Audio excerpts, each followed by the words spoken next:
اعوذ باللہ من الشیطان الرجیم بسم اللہ الرحمن الرحیم یا ایہا الناس قد جاءکم الرسول بالحق من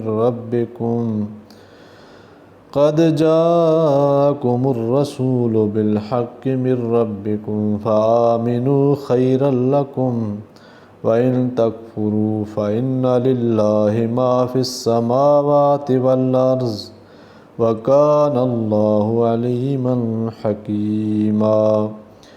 یا ایہا الناس، اے لوگو، قد جاءکم الرسول بالحق، تمہارے پاس رسول صلی اللہ علیہ وسلم آ چکا ٹھیک بات لے کر، من ربکم، تمہارے رب کی، فآمنوا خیرا لکم، سو امان لو تاکہ بھلا ہو تمہارا، وَإِن تَكْفُرُوا، اور اگر نہ مانو گے، فَإِنَّ لِلَّهِ مَا فِي السَّمَاوَاتِ وَالْأَرْضِ، تو اللہ تعالیٰ کا ہے جو کچھ ہے آسمان میں اور زمین میں، وَكَانَ اللَّهُ عَلِيمًا حَكِيمًا، اور ہے اللہ سب کچھ جاننے والا، حکمت والا۔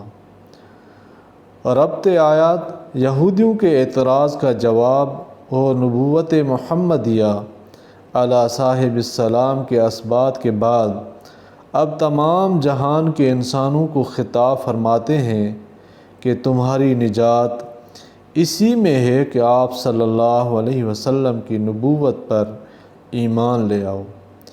اے تمام جہان کے لوگوں، تمہارے پاس یہ رسول صلی اللہ علیہ وسلم سچی بات یعنی سچا دعویٰ، سچی دلیل لے کر تمہارے پروردگار کی طرف سے تشریف لائے ہیں، تو تم ان پر اور جو توجیہ فرما دیں سب پر یقین رکھو۔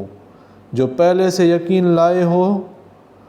لائے ہوئے ہیں وہ اس پر قائم رہیں، اور جو نہیں لائے اب اختیار کر لیں، یہ تمہارے لیے بہتر ہوگا، کیونکہ نجات ہوگی۔ اگر تم منکر ہو گئے تو تمہارا ہی نقصان ہے، اللہ تعالیٰ کا کوئی نقصان نہیں، کیونکہ اللہ تعالیٰ کی تو ملک ہے یہ سب جو کچھ بھی آسمانوں میں اور زمین میں موجود ہے۔ تو ایسے بڑے عظیم الشان مالک قادر کو کیا نقصان پہنچا سکتے ہو، مگر اپنی خیر منا لو۔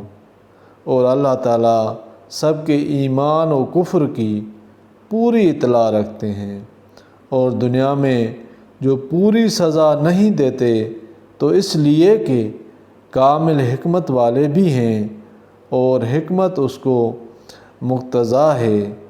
تو اللہ تعالیٰ عمل کرنے کی توفیق عطا فرمائے۔